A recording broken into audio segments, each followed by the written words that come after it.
Olá, pessoal, boa noite. Sejam todos bem-vindos ao nosso 48º encontro, isso mesmo, encontro de número 48.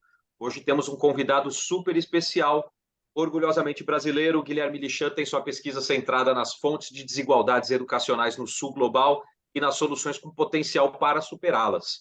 Ele é PhD em Economia Política e Governo pela Universidade de Harvard, foi anteriormente professor de Bem-Estar e Desenvolvimento Infantil na Universidade de Zurique, e atualmente é professor de educação na Stanford Graduate School of Business. O Guilherme também é cofundador da EdTech Mova, que é um sistema de gestão de sucesso estudantil que apoia estudantes, especialmente os estudantes vulneráveis. E o Guilherme também tem diversas publicações, papers, livros super relevantes, super interessantes, e é isso que ele vem contar um pouquinho para a gente aqui hoje. Guilherme, seja bem-vindo, muito obrigado pelo aceite do convite, e o palco é todo seu. Muito obrigado.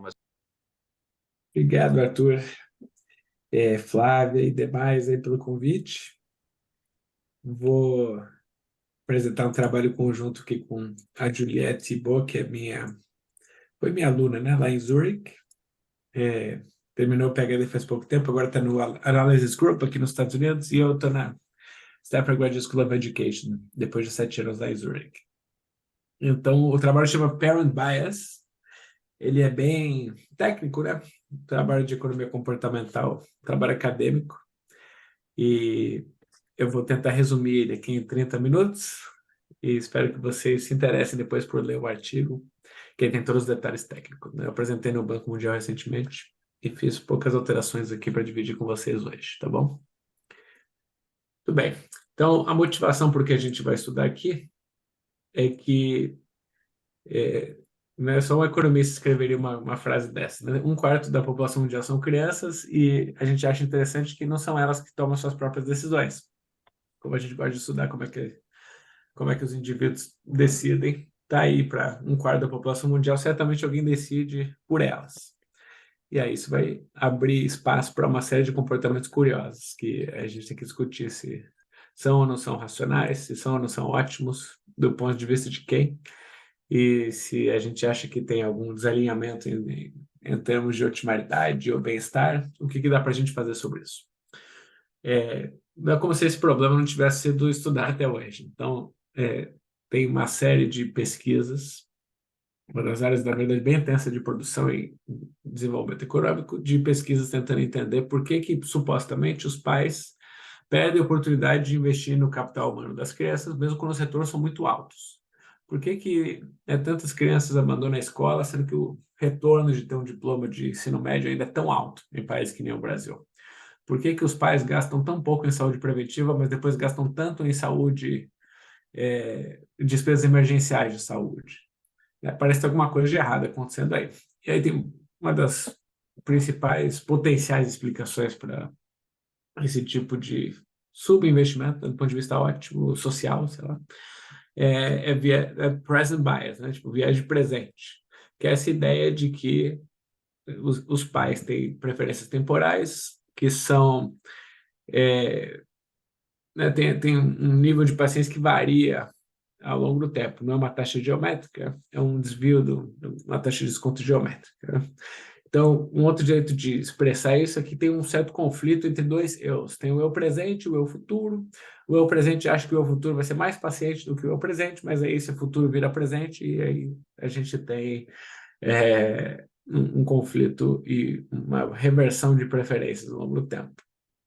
Um outro jeito por isso que eu falei que o eu presente acha que o futuro vai ser mais paciente, é um eu naivo, né, como a gente fala, ingênuo, mas esse eu presente pode ser sofisticado. Aí ele ou ela, né, gostaria que o próximo fosse mais paciente, mas já sabe que não vai ser. Mas ainda assim, sem mecanismo de comprometimento, não vai ajustar suas decisões e para perfeitamente evitar essas reversões de preferências ao longo do tempo. Então, muita gente estudou isso, mas a verdade é que se isso ajuda a entender por que os investimentos são mais baixos do que eles poderiam ser em geral, e em particular nas crianças, né, porque eu vou ser menos paciente do que eu achava que eu ia ser. Então, sistematicamente, eu vou subinvestir. Esse tipo de preferência não explica todas as razões pelas quais talvez os pais investem menos nos filhos do que né, em relação aos planos que eles fizeram no passado. Então, para ilustrar isso, não sei quem já assistiu, na Netflix tem esse filme que é ótimo, né, The Boy Who Harnessed the Wind, que não vou spoiler totalmente o filme aqui, mas é sobre um menino no Malawi que, entre muitas coisas, ele quer continuar estudando, né? Ele quer ir para a escola secundária. E aí, né, no Malawi é comum, eu trabalho bastante lá, que tem que pagar FIIs para poder frequentar essas escolas. Então, você tem que pagar, sei lá, uma anualidade para o menino continuar estudando. E aí o pai promete para ele que ele vai pagar, mas aí tem uma crise lá na vila, e aí, enfim, falta dinheiro, e o pai tem que fazer um ajuste de planos, e aí o ajuste que ele faz é não pagar a escola, né, a anualidade da escola, o menino não consegue continuar estudando.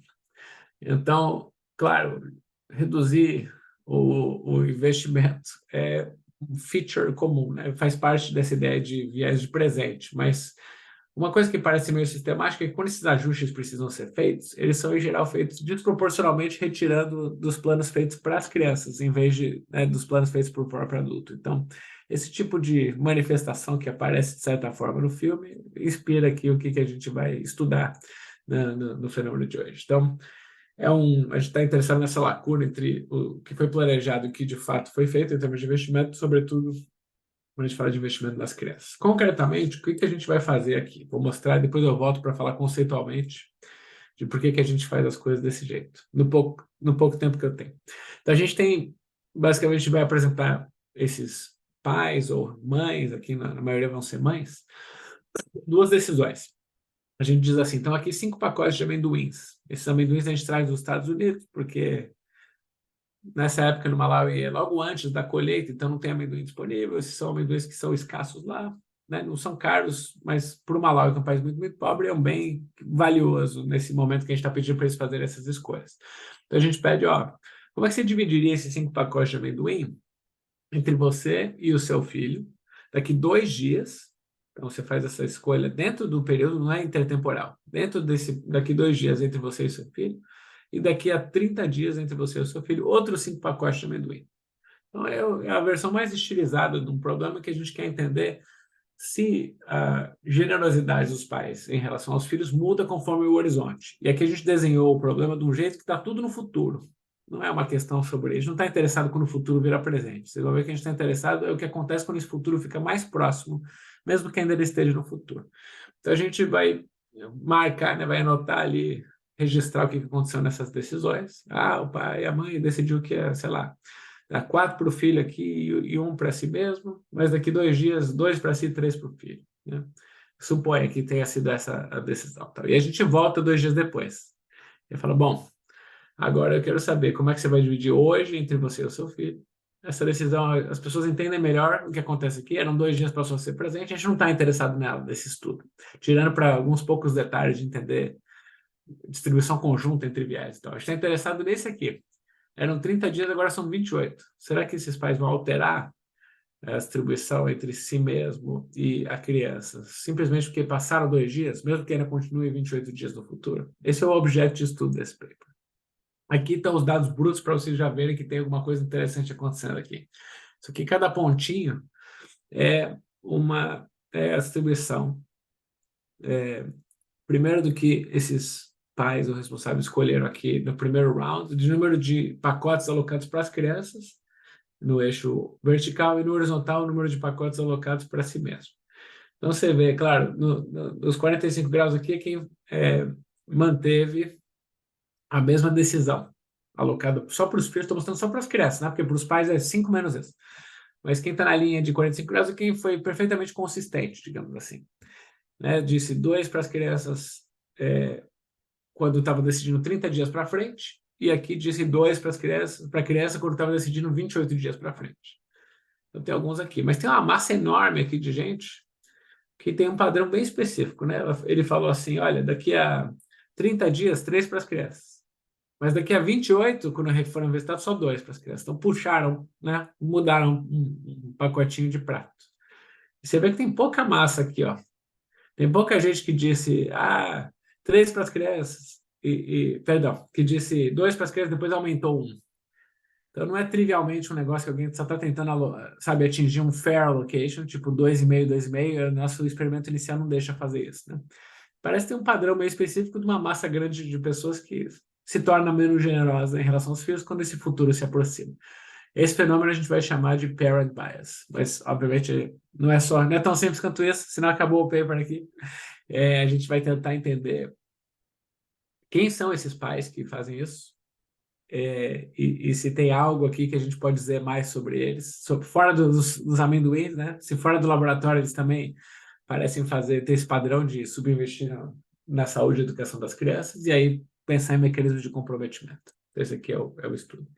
Para tentar racionalizar por que esses pais estão fazendo esse negócio esquisito aí, a gente vai postular um novo tipo de preferências intertemporais, que a gente chama de desconto geométrico assimétrico. Para quem não lembra, desconto geométrico é aquela só a taxa que tem um delta, né, que você vai descontando assim cada período futuro com um delta, né, exponencial. Então, quando a gente fala de viagem presente, a gente em geral não. Tipicamente está falando de quase hiperbólico, desconto quase hiperbólico, que você multiplica um beta para todos os períodos futuros. Então, você tem meio que aquela mesma taxa de desconto, ela só é mais baixa para todos os períodos futuros de forma descontínua, quando você está entre presente e futuro. Aqui a gente está fazendo uma coisa diferente. Suponha que tem uma mãe que não é beta delta discounter, né? Então ela não tem viagem presente, mas tem aí duas taxas de desconto. Uma para si mesma, para o seu próprio consumo, para essa mãe ao longo do tempo, e uma diferente e mais alta para o consumo do seu filho ao longo do tempo.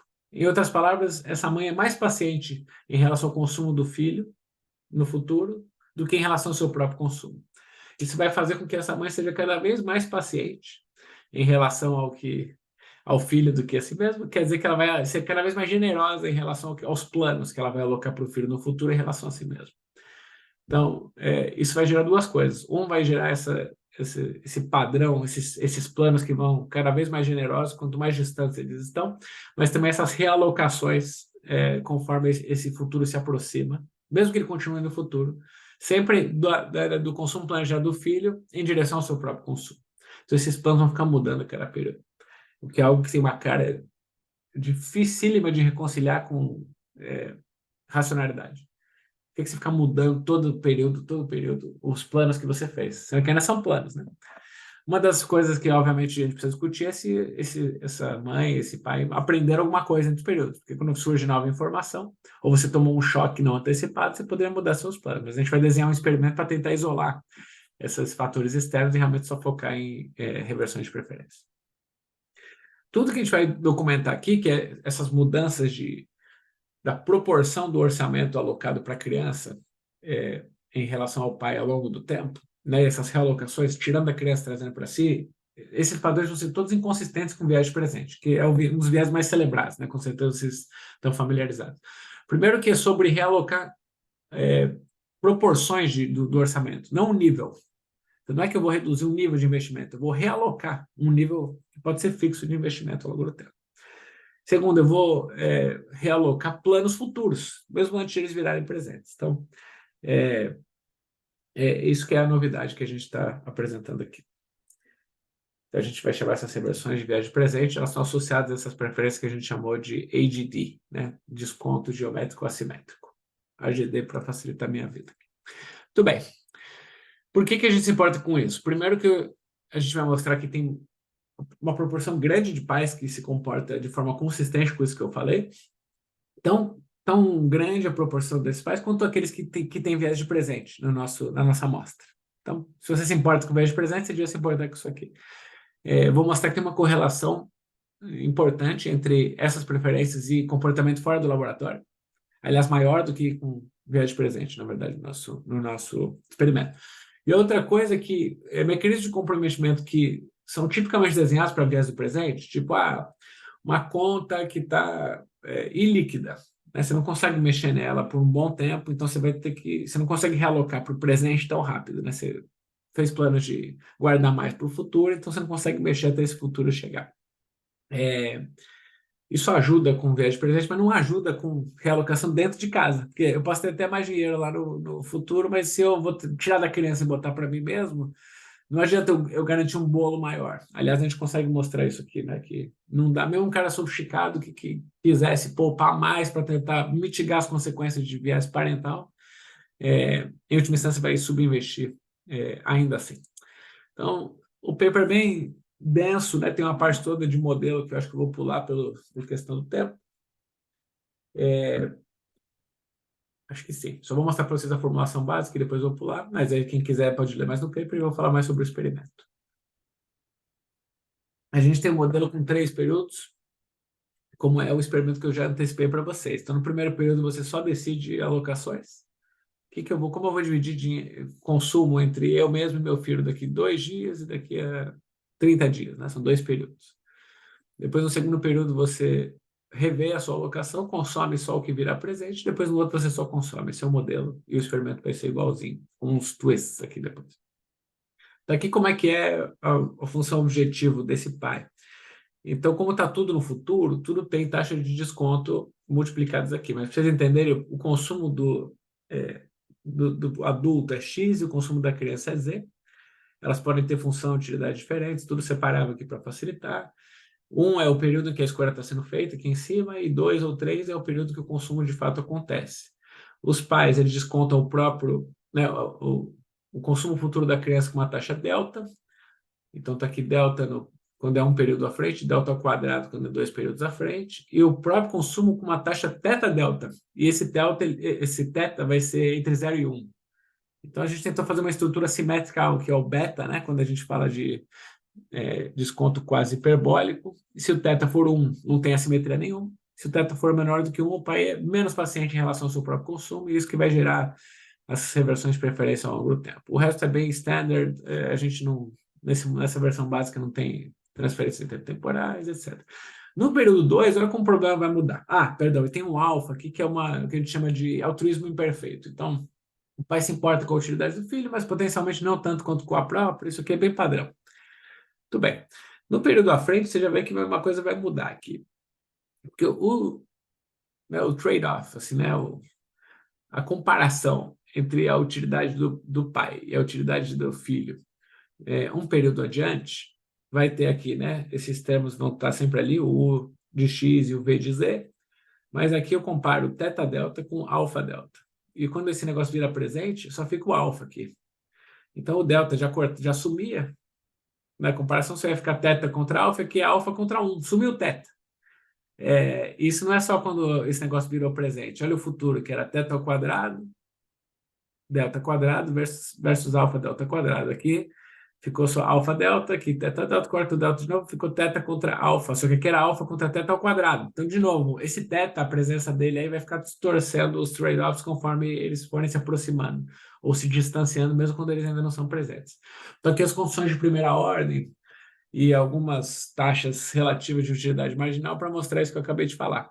Então, você vê, se o teta ele é menor do que 1, esse termo é maior, né? Ele aumenta, que é uma razão, né? E aqui a gente tem a utilidade marginal do consumo do pai dividido pelo consumo do filho. Quanto maior é esse termo, tem que ser maior a utilidade marginal do consumo do pai relativo do filho, que significa que o consumo do pai é menor, certo? Então, quanto menor o teta, mais generoso é o plano de investir, de alocar consumo para o meu filho no futuro. E aí, tanto mais é verdade isso, quanto mais o futuro porque vai ser o teta elevado a uma taxa de que é o número de períodos para frente. Então, K períodos para frente, isso é alfa sobre teta sobre elevado a K. Como, de novo, é menor do que 1, esse negócio vai ficar cada vez maior. Esse termo total aqui da direita, significa que o consumo do pai vai ficar cada vez menor em relação ao consumo do filho. Quando um período à frente, todas essas relações mudam, né? Porque o teta tinha uma taxa de desconto adicional. Então, eu reverto, obviamente, o que virou presente, mesmo sem beta nenhum aqui, tá vendo? Então, eu também como esse alfa é maior que alfa sobre teta, significa que o consumo do pai é menor, perdão, né? Porque o teta é menor que 1. Então, o alfa só é menor, então o consumo do pai vai aumentar em relação aos planos passados, mas isso também vai acontecer no futuro. Então, tem essas duas previsões que vêm dessas preferências. Um é generosidade crescente no tempo. A outra é reversões em todos os períodos, mesmo períodos futuros. Sempre da criança em direção ao pai. Então, para quem tem essas preferências. Como economias comportamentais, a gente sabe que, eu falei isso recentemente, já falava também, né? Nunca 100% das pessoas têm um viés, tem sempre um grupo que tem uns 40% aqui das pessoas que tem qualquer viés que a gente imaginar, e que vai ser verdade isso também quando a gente for para o laboratório. Eu não vou discutir isso aqui, mais coisa do modelo. Tem uma versão que é investimento para tentar entender se sofisticação importa, mas meio que o que você observou para consumo, você deveria esperar que vai acontecer para investimento também. Então, vou pular. Quem quiser, olha lá no desenho. A gente vai fazer um experimento que parece o máximo possível com essa versão, com essa história do modelo que eu apresentei. Tem 1 milhão de desafios quando você tenta, sabe, documentar preferências no laboratório. Se você fizer com dinheiro, como a gente está acostumado a fazer, não sei que tipo de estudo vocês costumam participar, mas muitas vezes a gente faz assim, você prefere, sabe, R$ 100 daqui a uma semana ou 150 daqui a uma semana e um dia? Aí depois você fala, você prefere R$ 100 hoje ou 150 amanhã? E aí a pessoa muda, né? Ela falava, não, eu preferia 150 daqui a 8 dias, mas agora que você está me oferecendo hoje, eu prefiro R$ 100 que eu quero agora. Então, a gente costuma olhar quem reverte preferência assim, com esses trade-offs de dinheiro, e fala, essa pessoa tem viagem presente. Mas muitas vezes, o que estava acontecendo no contexto desses experimentos é que quem pegava logo o dinheiro no presente é porque tinha oportunidades muito boas de investir esse dinheiro fora do laboratório. Então, na verdade, às vezes as pessoas mais pacientes eram as que pareciam menos pacientes dentro do laboratório. Então, isso é um problema de dinheiro, porque dinheiro é o que a gente chama de fungible, sei lá, fungível, nem sei se existe essa palavra em português. Ele mistura dentro e fora do laboratório. Então, isso não mapeia bem utilidade marginal, né? E no final é isso que a gente queria medir no modelo. Não é dinheiro, é consumo, né? Então, a literatura toda mudou e aí hoje em dia usa tarefas que têm a ver com ou consumir coisas na frente do pesquisador ou fazer esforço, tarefas que têm a ver com esforço. Porque você observa, isso é utilidade marginal. Então, a gente está dentro dessa literatura, por isso que a gente vai fazer com esses amendoins e não com dinheiro, caso você estivesse se perguntando. Tudo bem, tem 1 milhão de decisões de design aqui, de como é que funciona comprometimento. Acho que eu também não vou ter tempo para nada disso, então não vou explicar. Mas a gente dá aos pais a oportunidade de se comprometer com as escolhas que eles fazem, para ver um pouco quem é que demanda comprometimento, né? Se esse comprometimento custa alguma coisa. Isso dá uma pista um pouco de se é fácil ou difícil de resolver esse problema.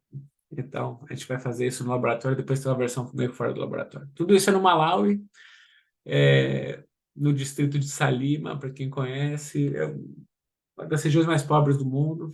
E aí a gente, obviamente, tudo é bem desenhado aqui para, né, feito com a Innovation for Poverty Action, com pesquisadores locais. As crianças que são selecionadas, ninguém é alérgico, nem a criança nem o pai, né? Ninguém é alérgico a amendoim, todo mundo adora amendoim. Eu tenho esses dados aqui. 90% ou mais, né? Todo mundo gosta de amendoim, todo mundo experimenta um pouquinho antes para saber que decisão está fazendo, mas ninguém consome antes de expressar todas as suas decisões. Todas as decisões têm alguma chance de ser, alguma probabilidade de serem implementadas, então todas têm consequências. Então tudo está aqui bem. Acreditem que é bem feito e quem não acredita pode ler o artigo para ver se acredita depois de ler. É isso. Tem 1 milhão de outros detalhes que não dá tempo. Como é que a gente faz comprometimento? Aqui, como é que os pais decidem na tela? Isso aqui é útil. Então, olha lá, daqui 2 dias, o que você prefere? Tá vendo? 3 para você e 0 para o seu filho. Não, isso aqui, perdão. Isso é um outro cenário que a gente faz, mas para ver quem tem viés de presente. Então, aí você está decidindo, é o adulto em relação a si mesmo. Certo? Então, você em 2 dias, você daqui a 30 dias. E aí está aqui um exemplo com uma taxa de juros de 50%. Então, você quer consumir os 3 pacotes de amendoim daqui 2 dias e nenhum daqui a um mês, ou você prefere guardar um e aí ganhar 1,5 daqui a um mês? Então, isso aqui vai te dar um pouco, quando a gente voltar, 2 dias depois, e aí a gente observar reversões, a gente vai falar, tá aqui quem tem viés presente, que a gente vai poder olhar se quem tem viés presente também tem viés parental. Por isso que a gente tem esse cenário adicional aqui. Tá aqui com como é que é nos 2 dias depois. E aqui como é que a gente faz o cenário em que é a distribuição que eu já mostrei, né? Entre o pai e a criança em diferentes horizontes. Está aqui, né? Como é que o nosso pesador de campo vai entrar no tablet, qual foi a opção que você escolheu. 5 para você e 0 para o seu filho, etc. Quando a mãe ou o pai, normalmente é a mãe que a gente consegue aqui, tem mais de um filho, a gente sorteia um filho, todos entre, acho que 6 e 12 anos a gente limitou para poder comer e também para a gente poder fazer perguntas sobre educação e saúde fora do laboratório e entender correlações. Tá bom. Bom, depois a gente tem mil coisas aqui, por exemplo, por que a gente não deixou, sabe, ou acrescento, mudar pacote de meio em meio pacote? Ou por que que a gente não tinha um número par de pacotes? Você pode se perguntar. Por que 5 e não 6, né? A gente quis eliminar aqui meio que um ponto focal que seria a distribuição igualitária, porque a gente acha que aí isso polui muito, né? Aquelas coisas que a gente chama de experimenter demand, tipo, querer agradar o pesquisador de campo e falar o que você acha que ele quer ouvir, em vez do que você realmente acha. Então, no experimento principal, a gente não deixa fazer essa alocação justa, vamos dizer assim. Mas depois a gente revisita eles 5 meses depois e a gente repete o experimento permitindo a alocação justa só para ver se some totalmente esse fenômeno aqui. E não some, mas eu vou mostrar para vocês como é que é. Então, isso aqui não é só uma ideia aqui de que os pais estão tentando fazer, sabe, mudam um aqui, um ali, só para tentar ir expectativa fazer a alocação justa. Também não é, várias coisas não são verdade, por exemplo, eu estar preocupado que o pai vai distribuir os amendoins, mas depois fora do laboratório vai corrigir isso, tipo, a criança vai comer menos aqui, mas come mais fora do laboratório. A gente mede também, a gente mede a fome dos participantes, se comeu amendoim antes, se pergunta para a criança separada, enfim. E as alocações forem feitas quando forem implementadas, de fato, as crianças ou os adultos têm que comer na frente dos pesquisadores, e a gente tem compliance perfeito aqui. Muito bem. Depois tem umas outras coisas que não vai dar tempo de falar, então vou pular. Tá. Primeiro aqui um pouco da amostra para vocês conhecerem. Então, 92% aqui dos participantes são mães. É uma época que os pais estão trabalhando muitas vezes em Moçambique, fora de casa, então é difícil fazer eles participarem do experimento. 20% são islâmicos, então é um país bem católico aí. As mães têm em geral né, 2 crianças por casa. Isso aqui é uma das mais importantes para mostrar o quão pobres são essas famílias. A gente fala assim, se você precisasse, tivesse algum problema acontecesse, pode ser um problema de saúde, alguma outra coisa, você precisasse mobilizar dinheiro urgente em uma semana, qual o máximo de dinheiro que você conseguiria juntar? E eles falam $3,63. Então são famílias muito, muito pobres mesmo. Tem uma boa distribuição das crianças que participam entre meninos e meninas, em média 7 anos de idade. Quanto que eles gastaram em prevenção? Quase nada, 20 centavos de dólar. Claro que eles são muito pobres, mas como é a motivação, em geral, é um gasto muito baixo. Prevenção, tem uns índices aqui. E aqui, isso aqui é a proporção média dos 5 pacotes que eles alocaram para as crianças em 30 dias. Você vê mais ou menos da metade ali, em média. Então, tem essa ideia aqui, de você ter ideia de qual que é a linha de base da generosidade dos pais aqui. Tudo bem. Vou mostrar um pouco dos dados. Então, vocês já viram um gráfico que não era esse? É um gráfico de como é que eu decidia daqui a para o futuro, né? Mas como é que eu mudava essa minha decisão? Aqui é diferente. Aqui são os planos na primeira vez que os nossos pesquisadores fazem a visita. O que eu quero fazer daqui 2 dias e o que eu quero fazer daqui 30 dias. Então, é só sobre planos, isso aqui não é sobre reversão de planos.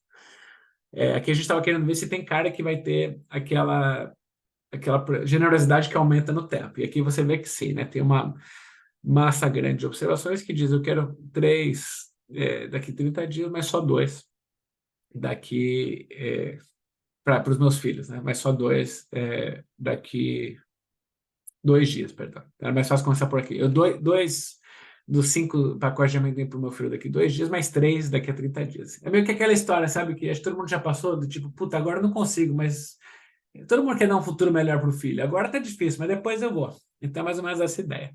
Muitos são consistentes, só para também não deixar todo mundo desesperado. A maioria fala 3 e depois mantém os 3. Para os planos, né? O que vai acontecer depois é outra história.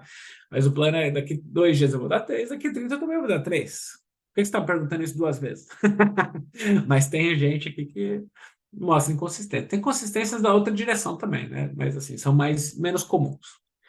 Bom, você vê como isso não está sendo exclusivamente resultado desse número de pacotes inteiros. Depois a gente revisita ele 5 meses depois e você vê que a gente pergunta de novo sobre os pacotes inteiros, você ainda vê essa massa aqui, e depois permitindo aumentar de meio em meio, tudo bem que tem uma concentração grande no 2,5, tá vendo? Que é o ponto focal que eu falei aqui, que é a distribuição justa, mas tem bastante massa fora do 2,5, 2,5, inclusive aqui em cima também você vê que o ajuste aqui da curva, né, um fit, numa previsão linear aqui, ele é parecido. Ele é um pouco menos extremo, né? Isso aqui afeta a curva, mas ele ainda assim sugere que se eu falar alguma coisa do tipo 1,5 aqui, eu tendo a falar 2 depois. Então, a gente ainda tem uma fração relevante de pais que tem generosidade crescente no tempo. Bem, são 30% dos pais que têm esse padrão de preferência. Eles, tá vendo, em cada ponto do tempo aqui, o quanto que ele fala que ele vai alocar para o filho em 2 dias é menor, né, em geral uns 40%, né, 2 de 5, sei lá, e depois ele fala que passa para uns 3 de 5. Então, esse é o perfil desses pais aqui. E aí você já consegue ver que essa decisão futura, depois, quando a gente revisita 2 dias depois, ele diminui, né? Então, tem uma reversão agregada aqui dos planos futuros, né? O que acontece no presente aí é mais complexo de dizer, porque tem viés de presente misturado, pode ser assimétrico, então isso aqui a gente não vai explorar no paper, a gente vai focar nas reversões futuras. Você vê que tem aqui uns 16% que tem no sentido contrário, a generosidade deles diminui no tempo, e aí consistente com isso, né, que eles são o que a gente chama de child bias, eles têm como se eles fossem mais pacientes em relação ao próprio consumo do que em relação ao consumo do filho, e é consistente, você vê que ele tem reversões na direção da criança ao longo do tempo. Então também está consistente com o modelo. Claro que só observando isso, você tem que ficar com uma pulga atrás da orelha e falar assim, olha, como é que eu sei que essas preferências realmente, que essas reversões estão realmente associadas a essas preferências? Isso aqui não é só tipo erro de medida. Erro de medida também gera reversão à média ao longo do tempo. Então pode ser só que, tipo, por acaso eu achei, me deu na telha que eu ia falar 3 para meu filho no futuro.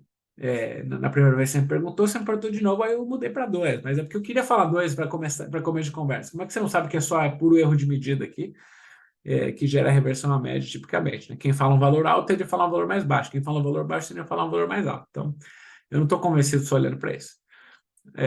Então, a gente vai fazer algumas estratégias aqui. Aqui o ALS, que simplesmente está falando aqui, ó, esse é o indicador de que realocou da criança em direção ao pai, então diminuiu o share da criança em 30, né, no último dia, quando a decisão foi no dia 2 vezes no dia 0, e aqui o tamanho dessa realocação, só para vocês entenderem a magnitude, uma estimativa sem usar variáveis instrumentais nem nada. Quem tem as preferências que mostram generosidade crescente no tempo tem 25 pontos percentuais mais chance de realocar em direção a si mesmos quando a gente revisita. Isso é só 7,6% nos pais que são simétricos. E você vê que 32% é muito mais alto, né? Tipo, 4 vezes a prevalência disso nos pais que têm essa preferência aqui.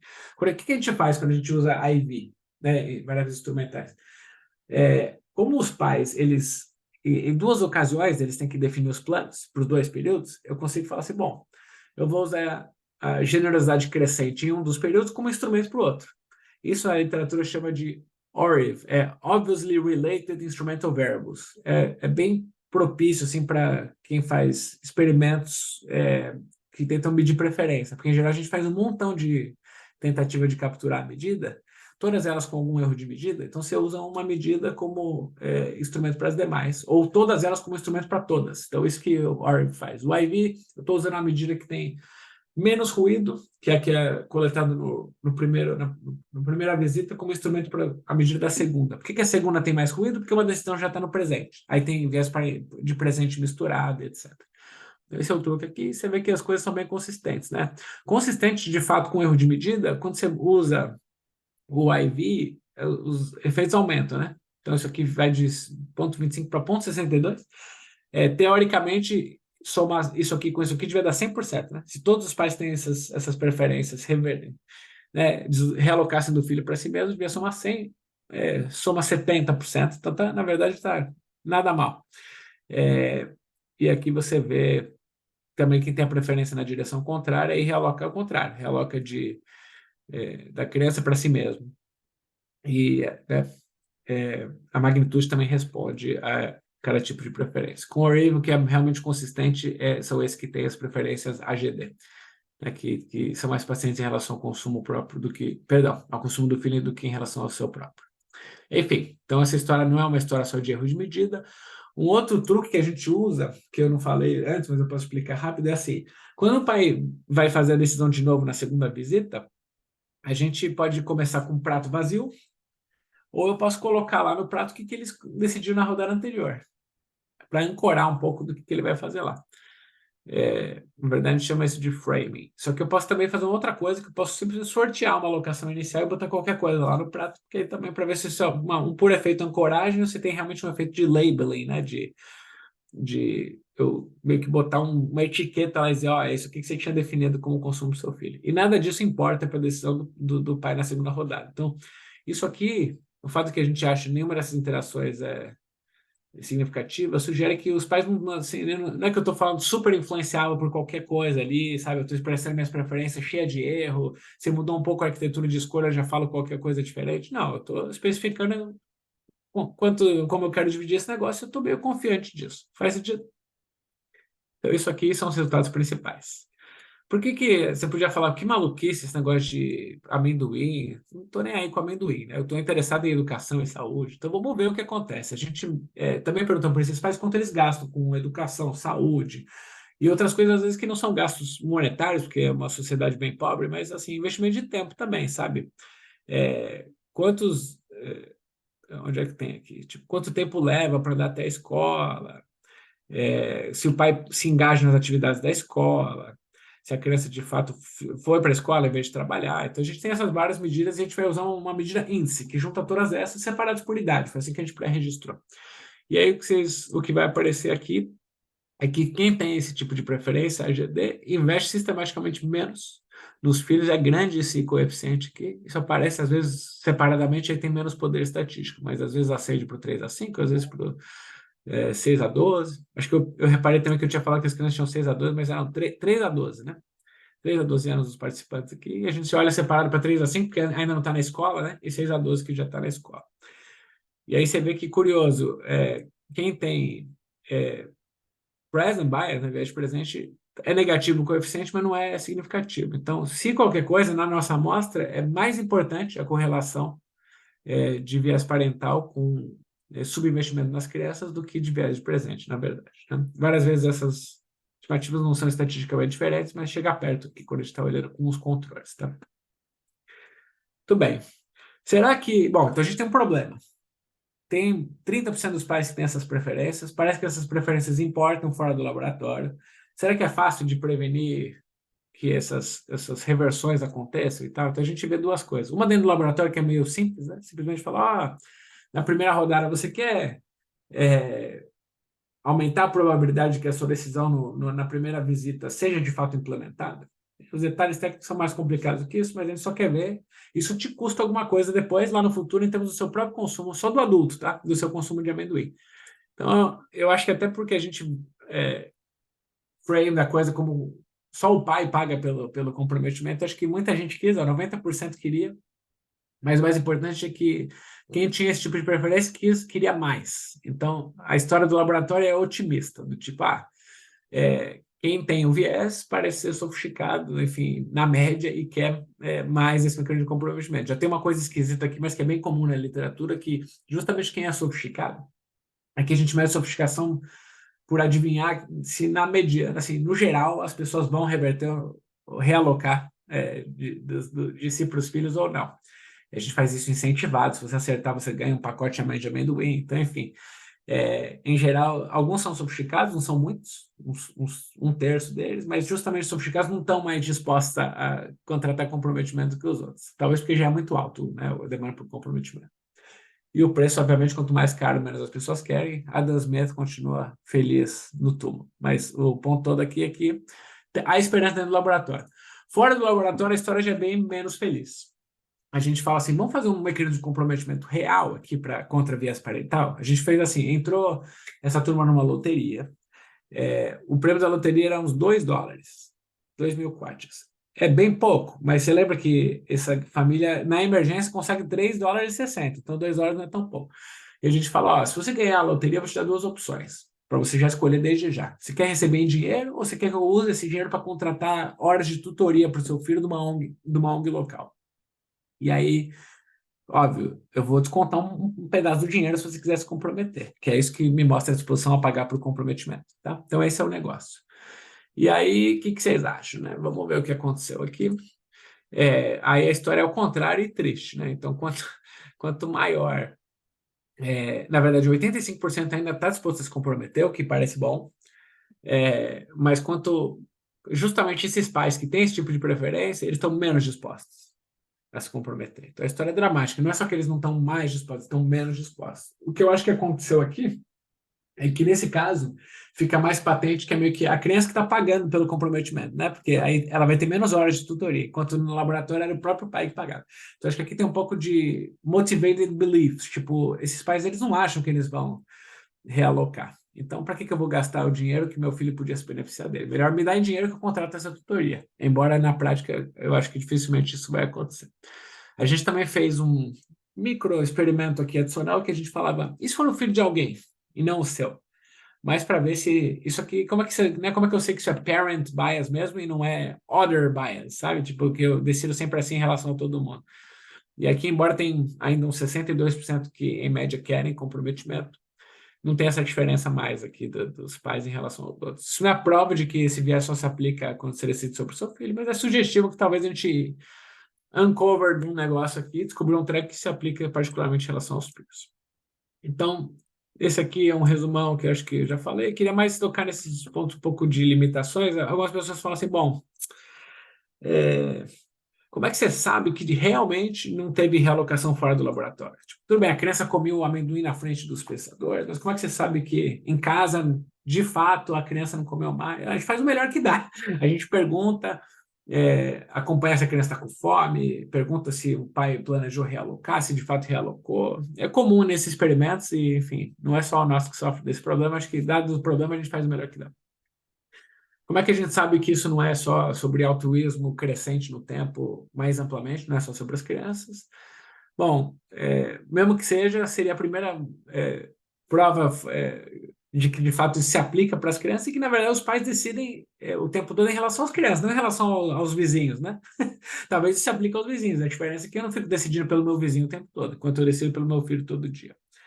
E também perguntam muito como é que é, né? A gente só tinha um adulto decidindo, que era a mãe na maioria dos casos. E como isso muda quando está o pai junto e quando tem múltiplos filhos? São todas ótimas perguntas que a gente não consegue responder só com esse experimento. Então, dá para fazer muita pesquisa futura aqui sobre esse tema. É isso, gente. Muito obrigado pela oportunidade.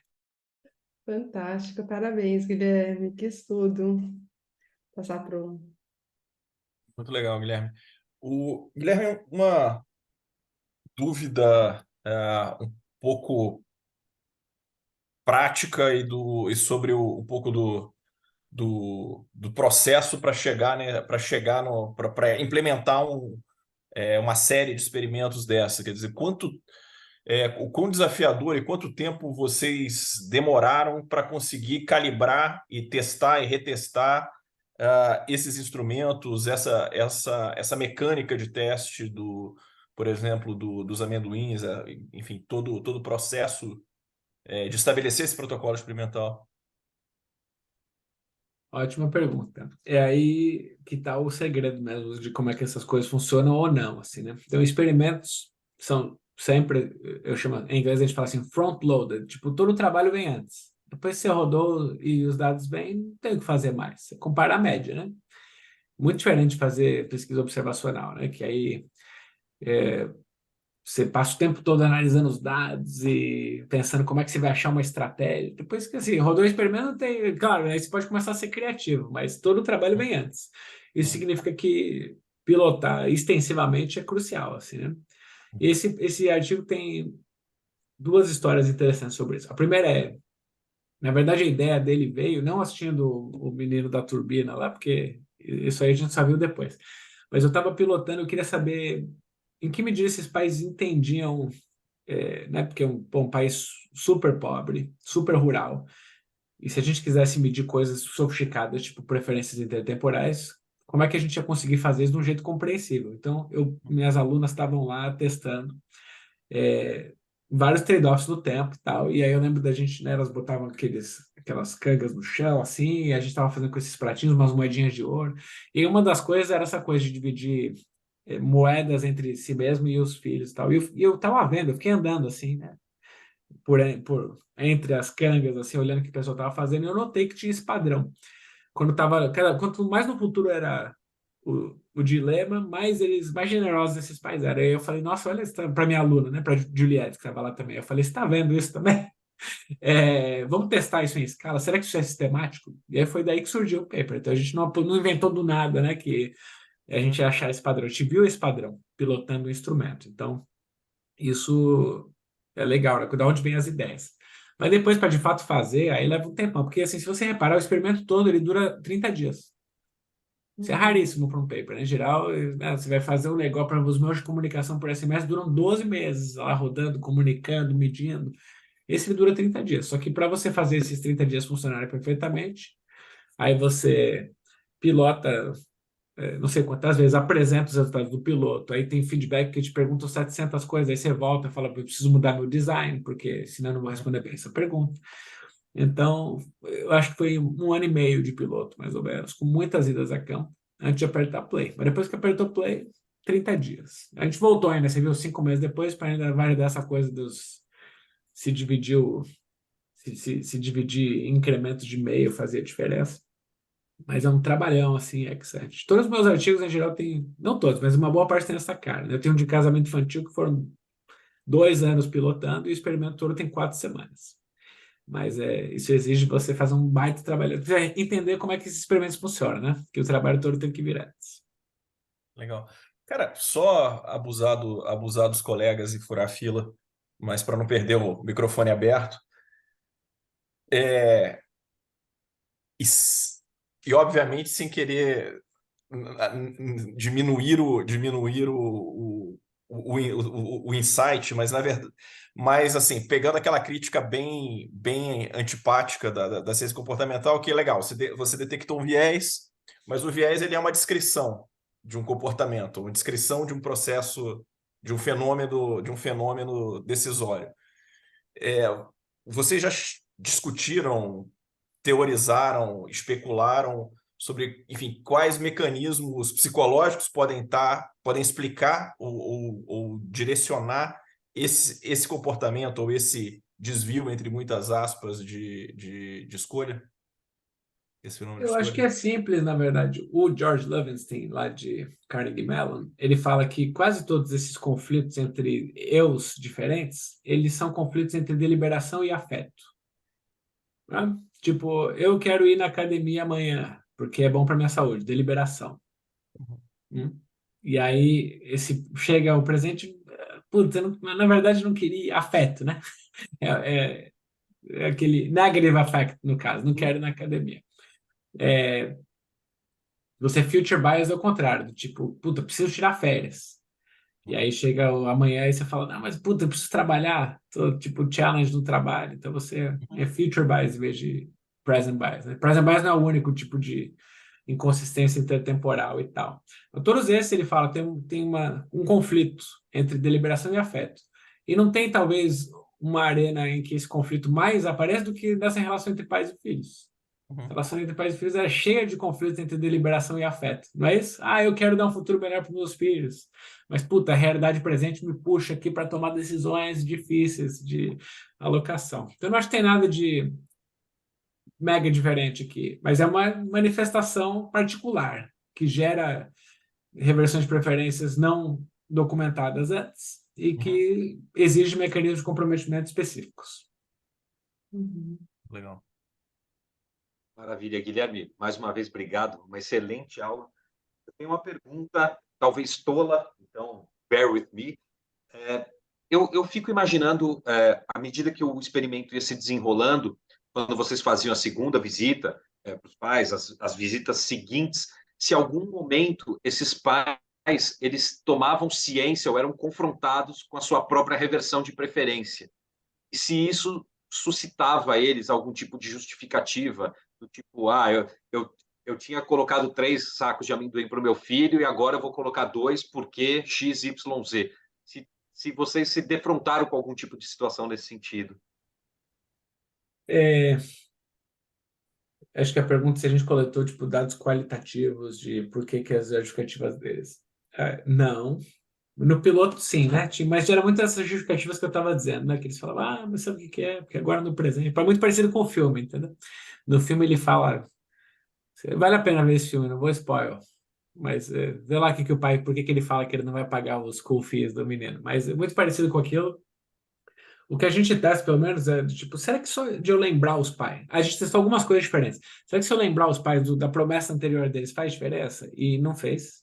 Então não é tão simples quanto isso para resolver. Tipo, eu vou te forçar a confrontar sua dissonância cognitiva. Será que isso vai gerar uma dor psicológica de, né, me desviar do meu eu anterior? Isso não foi suficiente. Outra coisa que a gente testou foi incluir a criança na decisão. Os adultos tomavam essas decisões todas sozinhos. A criança só aparecia para consumir. Mas a gente fez um braço que eu nem mostrei hoje, em que a criança vem junto para tomar a decisão. Mas aí não tem um padrão claro de como é que isso muda, e a gente também mostra com um modelo que não é óbvio o que isso faz. Depende da paciência relativa da criança em relação a si mesma, em relação ao pai. É um Nash bargaining meio complicado ali. Então, no fim, a gente tentou aprender bastante sobre, não tanto sobre as razões pelas quais eles dizem que eles revelam. Isso não é muito útil para um economista em geral, porque as pessoas dizem, a gente é mega cético, né? Mega cético. Só para dar um exemplo totalmente fora de contexto, mas no paper de casamento infantil, a gente perguntava para as meninas assim: por que você casou com menos de 18, que é a idade oficial? E elas falam: porque eu quis. Tá bom. A gente faz uma intervenção que não tem nada a ver com elas, tem a ver com os pais. Diminui a pressão social para que os pais casem as meninas e casamento infantil cai 30%. Então, o que as pessoas dizem não me interessa muito, sabe? Assim, sendo bem. Você tem que ser muito cético, porque existe muita pressão social ou esses vieses de experimental demand, para eu dizer coisas que eu acho que o outro quer que eu diga, ou até, tipo, para eu ficar consistente comigo mesmo. Então, acho que pode ser útil perguntar, mas não útil demais. Tem que desconfiar do que as pessoas dizem. Perfeito. Eu achei interessante justamente por isso, que você comentou que mesmo dizendo o que eles tinham se comprometido a fazer anteriormente, não evitou a reversão de preferência. Isso vai contra até o experimenter demand, né? Você querer Eu agradar o também acho. experimentador. Eu também acho. A gente fez vários cuidados com isso. Então, a gente trocava quem fazia a visita porque saindo só 2 dias depois, né? Então, não era a mesma pessoa. Tentando minimizar isso um pouco. Muito Mas legal. eu também fiquei surpreso. Eu achei que só o label já ia ajudar. Mas no final nos ajuda o fato de que não muda, porque eu posso falar, não, então realmente não é erro de medida, você só está falando qualquer coisa aqui. Sem dúvida. Passar a bola para a Flávia. Uma pergunta, eu fiquei bem curiosa, Guilherme, em relação ao viés parental, né? Então, que resultado fera que vocês conseguiram aí, assim, a significância é muito alta. E o viés parental, por exemplo, tem experimentos similares feitos, aí a gente sempre fica pedindo para experimentos não weird, né? Eu tô curiosa se tem experimentos feitos em weird countries, né, nesse tema, como que é o viés parental, se ele é observado. Quer saber se, tipo, num país rico ele aparece também, é isso? Isso. Tem algum estudo nessa Esse é linha? o primeiro paper, né? Então, acho que Uhum. ainda não. Talvez depois que ele for publicado, algumas pessoas se animem a fazer. Assim, a princípio, não tem nada de especial sobre o Malau e que sugira que isso só vai acontecer num país muito pobre, né? Até porque a Uhum. prevalência de present bias na nossa amostra foi bem parecida. Dá uns 40%, que é bem parecido com o que dá na maioria dos experimentos. A gente tem um anexo lá, porque eu sei que isso as pessoas não costumam prestar muita atenção nisso, nessa coisa de que não é 100%, então a gente botou um anexo com a prevalência dos principais vieses lá, anexo E do paper. Aí tá lá assim, tem um experimento, que é o seminal lá do Matt Rabin e do Ned, esqueci o sobrenome dele, Augenblick, lá de Berkeley, que tem 80%, mas em geral é assim, 40%. E o nosso também. Então, se present bias é 40% lá e também é nos weird countries, então talvez isso também seja verdade. Mas assim, não sei responder, depende aí se a literatura vai se animar em seguir medindo esse negócio. Mas, assim, o que eu diria os Estados Unidos têm uns instrumentos curiosos de poupança que sugerem que ou isso, assim, quer dizer, a gente vê umas realocações que são constantes com isso. Se é isso que explica ou não, não sei, mas talvez ajude a explicar. Então, dá para você fazer uns mecanismos de poupança que é tipo, eu quero alocar especificamente earmark, né? Para o college do meu filho, tal. E aí, só que esse não é um treco totalmente líquido, né? Eu consigo mudar realocar dinheiro ao longo do tempo quando eu tomo choques negativos. Então, no mínimo, tem bastante escopo, mesmo num país que nos Estados Unidos, para essas realocações acontecerem com consequências bem importantes, né? Então, quem sabe, os próximos estudos vão ser ao contrário. Imagina começar a documentar um treco primeiro no país, no Malawi, e depois mostrar nos outros países. Mas, enfim, Que não acho que inspira. isso... Para falar a verdade, eu acho isso meio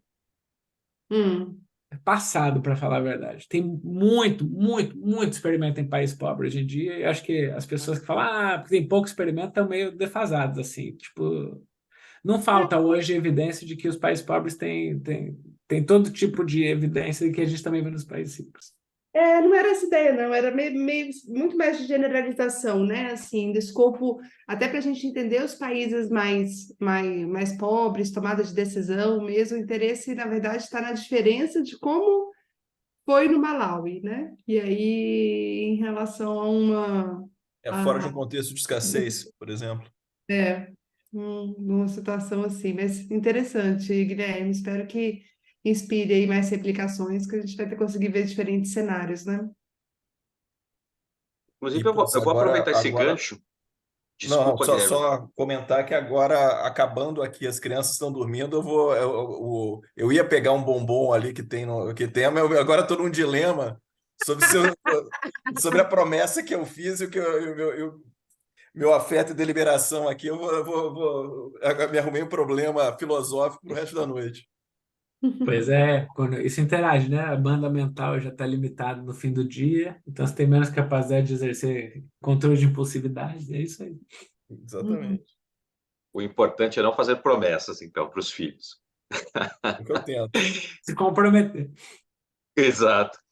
Guilherme, eu queria aproveitar esse gancho do Weird, e eu achei bastante interessante essa sua posição, que a gente acho que já tinha trocado um pouco sobre isso anteriormente, que a gente vê muito essa demanda dos pesquisadores americanos falando, não, a gente faz muito experimento weird, a nossa população, os nossos journals são todos de países weird, nossas universidades que produzem experimentos são todas weird, e a gente tem você que tem um corpo grande de pesquisas em países pobres, né? Em países que seriam non-weird. E é interessante esse seu posicionamento dizendo, ó, já está defasado, tem muito experimento. E, ao mesmo tempo, hoje mesmo eu vi um post do Stephen Wendell, lá do Bulsara Center, falando, né, sobre essa questão do weird, criando esse awareness. Então, como que você vê isso? Eu entendo que você está falando, olha, tem bastante experimento, mas será que esses experimentos não estão sendo vistos o suficiente? O que você acha que talvez tenha esse erro de percepção ainda? Aqui, para mim, a minha pergunta é: que isso aqui é o quê? Assim, por que a gente quer fazer experimentos fora? A gente acha que o negócio não generaliza? Assim, qual que é o fundamento do ponto? Porque se for só para falar, né, sabe, parece que eu converso com a Unicef, às vezes eu falo assim, olha, o que funciona, tipo, em 700 países, 70 países, aí eles falam assim, mas no meu não tem ainda o experimento. Então a gente não generaliza nada. Tipo, o que significa aprender sobre algo? A gente acha que a gente está identificando um parâmetro sobre o comportamento humano ou depende do que, sabe? O que no final a gente acha que o experimento, o estudo está mapeando? É um parâmetro ou é alguma coisa mega contextual? Quando eu estou testando efeito de uma política, pode ser, né? Estou fazendo uma mudança no sistema de previdência. Putz, cara, o sistema de previdência às vezes tem particularidades tão grandes que aí eu não acredito no que o que eu vi para os Estados Unidos serve para o Brasil. Beleza, essa é uma justificativa que eu entendo perfeitamente. E aí eu queria ver se na Colômbia, que parece que o Brasil, a coisa também tem esses resultados positivos. Tá bom, mas só falar, tipo, não foi aqui, para mim é... Sabe, tipo, eu gosto de acreditar que como cientista a gente está tentando mapear parâmetros humanos, assim, que não são tão específicos de contexto. Mas eu acho que diferentes pensadores podem ter diferentes visões. Então, não quero deslegitimar ninguém, mas eu só estava dizendo aqui, dizer que não tem quase mais pesquisa comportamental, sabe, fora dos países ricos e tal, não é verdade. Né? A IPA é uma ultra impulsionadora. O Bussara, o cara está promovendo o próprio negócio, né? Então, muito bom que ele diga que precisa ter mais, porque ele precisa continuar existindo. Eu acho ótimo que tenha. Mas a pergunta que a gente tem que se fazer é essa, tipo, por que faltou ali que, né, a gente ainda, o que quer aprender? Eu preciso de mais uma replicação daquele que tenta achar aquele parâmetro em outro contexto ou vale a pena fazer um estudo que olha para outra pergunta que a gente não sabe a resposta ainda? Acho que depende muito do que a gente quer saber. Não sei se respondi Não, bem a sua pergunta. perfeito, respondeu sim. Inclusive, eu gosto bastante desse posicionamento, porque não é um posicionamento comum de achar, e eu acho isso ótimo, especialmente vindo de alguém que de fato está praticando esse tipo de estudo. que outras pessoas dizem que não existe. Então, acho isso fantástico. É ótimo. E assim, né, a gente ouve muito essa questão do weird nas nossas redes. da- você comentou do Sara, né? Já participei de painel e tudo mais, que realmente enfatiza essa questão de ter poucos, a maioria dos experimentos serem weird. Então, eu acho que é legal você com essa posição do tipo, não, realmente, a gente já tem bastante non-weird experiments, eu acho que a gente fala pouco. Então, assim, mas como professora na área. Eu acredito que a gente tem que ter mais conhecimento sobre isso, até nas matérias que eu dou mesmo, Guilherme, da gente falar mais desses experimentos como o seu. Acho que o seu é muito legal, numa matéria, vou dar nos próximos tempos, que a gente não tem conhecimento, entendeu? Então, talvez não chegue na gente, realmente esteja replicando muito mais os experimentos weird do que os não-weirds. Por mais que isso não seja mais um caso para você, assim, uma coisa com importância para você. Eu estou enviesando minha amostra, entende? Então, assim. O último handbook de Behavioral Economics tem um capítulo todo de Behavior Development, que foi o Michael Kramer, o Gautam Rao e o Frank Schubach que escreveram. Então, dá para roubar de lá um handbook chapter todo sobre essa intersecção. Pelo menos do ponto de vista dos economistas, né? Os psicólogos é diferente. Enfim, cada disciplina tem um pouco dos seus vieses aí, suas preferências também. Guilherme, agora você recém-chegado a Stanford, quais são as próximas grandes linhas de pesquisa, os próximos grandes experimentos que você está cooking, ou baking, talvez, sei lá. O que eu tenho apresentado, até eu tinha falado com o Arthur se ele queria que eu apresentasse aqui, mas era mais de saúde e tal, é sobre anchoring e reciprocidade, na verdade. Como é que as pessoas formam referências de preço? Essa é uma das grandes perguntas em geral, na verdade. Essa literatura está mega ativa, tipo salience, né? O que fica no topo da mente? Como é que quando eu vejo o preço de um negócio, isso me influencia depois né, serve como referência para o preço que eu espero pagar e muda a minha disposição a pagar, né? Então, essa pergunta é importante de um ponto de vista bem conceitual. Tipo, da onde sai a minha disposição a pagar pelas coisas? Será que reflete preferências? Então, um negócio grounded em algo que realmente a gente pode fazer o welfare analysis, né? Ou será que é tipo super volátil e aí eu vi um preço e aí isso influencia quanto que eu digo que eu quero pagar e aí, sei lá, o que isso significa quando eu quero pensar sobre bem-estar ou otimidade, tá? E é difícil cravar em que medida ancoragem esse tipo de viés de acessibilidade e tal influenciam a disposição a pagar no geral, mas em particular em umas questões importantes para desenvolvimento econômico. Então, por exemplo, uma das perguntas mais estudadas em Development Economics é se quando eu dou desconto para você comprar saúde preventiva, por exemplo, se isso vai prejudicar a sua disposição a pagar futura por aquele mesmo negócio. Então, tem um monte de experimento que vai distribuir, muitas vezes de graça, né? Mosquiteira tratada para malária, para mosquito, né, da malária, ou aquelas pílulas de tablete de desvermifugação, né? Então eu subsidio pesadamente porque esse negócio tem retornos sociais gigantes. O Michael Kramer até fala que devia ser sempre de graça, porque o retorno é tão grande no futuro, você vai ser tão mais produtivo, vai gerar mais impostos futuros que o valor presente disso mais que compensa você dar de graça. Mas nem todo mundo pensa assim. Ele mesmo tem um paper famoso em que eles tentam vender depois de um tempo essas pílulas que eles davam de graça e aí eles dão informação sobre os retornos, eles fazem CBT para treinar o cara a controlar os impulsos e tal, e nada disso funciona. Tipo, ninguém quer comprar. Chama The Illusion of Sustainability. Tipo, é impossível vender esse negócio, ele fala. Ele conclui. Mas a maioria dos estudos, na verdade, mostra que esse desconto não importa. Tipo, quem ganha desconto depois usa igual, não é porque valoriza menos, porque comprou com desconto, mas mais do que isso, às vezes tem uma disposição maior a pagar depois do que quem não recebeu desconto, por exemplo, com a mosquiteira, porque aprendeu a usar, viu que a experiência é melhor do que antecipava. Então, esses estudos são meio all over the place. E aí a gente consegue, só que tem umas limitações metodológicas sobre qual é o preço que eles entregam o bem no primeiro. Eu sempre vou para um lado bem técnico, assim, né? Eu leio esses negócios e fico desconfiado. Será que é por causa disso? Aí eu refaço de um jeito mais genérico e a gente acha resultados bem diferentes. Então a gente consegue medir a disposição a pagar mesmo, não só a demanda, e aí mostra ancoragem super bem, assim, tipo, o preço que a pessoa viu algumas semanas antes ancora totalmente, assim, a disposição a pagar depois. O que sugere que as pessoas formam o preço, de fato, com base no que elas viram recentemente, mas que conforme o tempo vai passando, vai sumindo esse efeito. Então depende um pouco do horizonte da recompra. Para coisas que eu tenho que recomprar toda hora, esse efeito é muito importante. Para coisas que eu só tenho que recomprar uma vez por ano, tipo mosquiteira, esse efeito não importa muito, o que ajuda a reconciliar a literatura um pouco.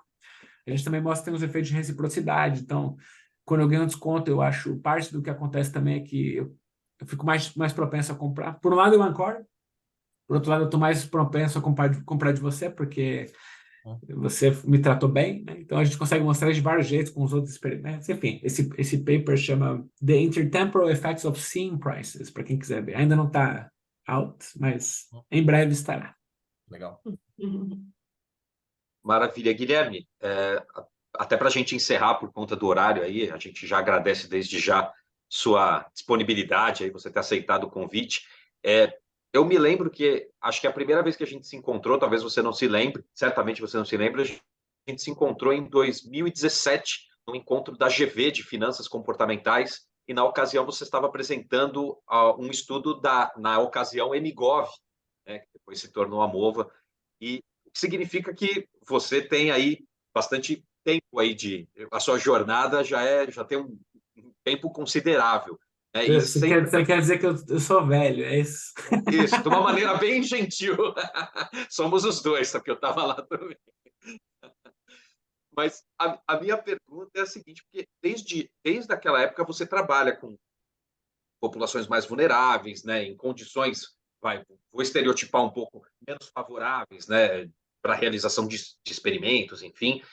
O que evoluiu ou que não evoluiu de 2017 para cá? No meu trabalho ou na população? Em termos de ciência comportamental, do conhecimento que foi adquirido. Eu acho que várias coisas consolidaram bastante, assim, eu vejo. Além de um prêmio Nobel em 2017, né, para o Richard Thaler, que eu acho que foi bem importante, porque não só para o nudge e tal, e meio que inaugurar uma nova fase da ciência comportamental, mas, na real, assim, os trabalhos deles mais importantes são sobre endowment effect, né, são, tipo, os efeitos mais centrais, assim, de como que justamente sua referência de preço talvez não expresse sua disposição a pagar, né, que é esse tema que eu acabei de falar. Então, mas para além do Prêmio Nobel, eu acho que ter passado 7 anos em Zurich, acho que me ajudou muito a ter uma visão, acho que para onde está indo o campo, porque tem gente muito importante lá, tipo o Ernst Fair, que sempre trouxe muita gente parruda para lá, o Cameron, o Michael Woodford, o Andy Kaplan, né? São caras que são líderes no campo. E uma vez por ano tinha um summer camp lá em Zurich, e aí eu conseguia ter um insight para onde o campo está indo. E várias coisas aconteceram que foram consolidando o campo. Se você olhar, em 2020, o Michael Woodford escreveu um artigo para o Annual Review of Economics, que chama Perceptual Errors e não sei o quê, que isso meio que mostra 10 anos de trabalho desses caras com psicólogos, neurocientistas, tentando entender meio que... Você fez essa pergunta, né? Acho que foi o Guilherme. De onde vem esses viés e tal? Parte do que... Quando eu comecei o meu doutorado lá em economia, lá em Harvard, eu não quis estudar behavioral economics porque eu achava que era tipo... esses viés, sabe? Parece que a gente não aprende nada sobre eles. Você pinta a cor do papel, o cara muda a decisão dele. Agora a gente descobriu que metade desses estudos eram falsificados, né? Mas eu pensava assim, pô, não tem teoria nenhuma. E, em parte, assim, hoje eu não acho que tem que ter uma teoria unificada, mas a verdade é que esses caras fizeram muito progresso em unificar vários desses fenômenos, né? Mas isso ainda não está conhecido do grande público, mas na profissão esse negócio começou a se consolidar. Então, o que parece ser o caso é que o jeito que o cérebro ele processa qualquer estímulo, ele processa com erro. E aí nosso sistema já filtra esses impulsos, né? Ele codifica esse negócio já sabendo que tem erro, então ele filtra. E já tinha evidência de que isso acontecia para um monte de coisa psicofísica que eles chamam. Luminosidade, velocidade, sonoridade, mas não tinha evidência que isso acontecia para números. E nos últimos anos, os caras têm conseguido mostrar que isso funciona para número também, o que é incrível. Parece maluco isso que eu tô falando, mas vale a pena ver como é que esses caras mostram isso. E ele mostra que quando você codifica grandezas numéricas com erro de medida, com um filtro bayesiano, de tal forma, 1000 coisas que a gente acha que são viés separados vêm desse pequeno problema que eu falei. Então, aversão ao risco para stakes pequenos, efeito dotação, prospect theory. Então, assim, é muito, muito interessante. Eu acho como que, desde então, o campus deu uma boa consolidada. Acho que a barra subiu, né? Teve aquela crise de replicação em algum momento que falou, cara, as amostras precisam ser maiores, a gente precisa ter mais gente replicando os outros. Então, acho que hoje o campo é mais maduro, mais sério e a gente deve estar fazendo progressos. Eu fico animado de fazer parte disso, mas assim, minhas contribuições são mega marginais ainda. Eu sou um observador. Quem sabe quando eu estiver ainda mais velho, aí eu te conto uma história que eu participei mais. Por enquanto eu só assisti isso aí acontecer. Maravilha. Guilherme, muito obrigado mais uma vez pela apresentação, pela aula, por responder as perguntas, por estar aqui com a gente. Obrigado. Está convidado a voltar mais vezes, sempre que tiver paper que queira apresentar, queira trazer para a gente. Vai ser um prazer, uma honra recebê-lo. Muito obrigado. Agradecer a todo mundo que está aí na plateia, quem está assistindo a gravação. Muito obrigado mais uma vez. Até a próxima, gente. Obrigadão, cara. Um Obrigada. abraço. Obrigado. Tchau, até a próxima. Obrigada. Tchau, Cláudia. Tchau, Cláudio. Deixa eu sair aqui do celular.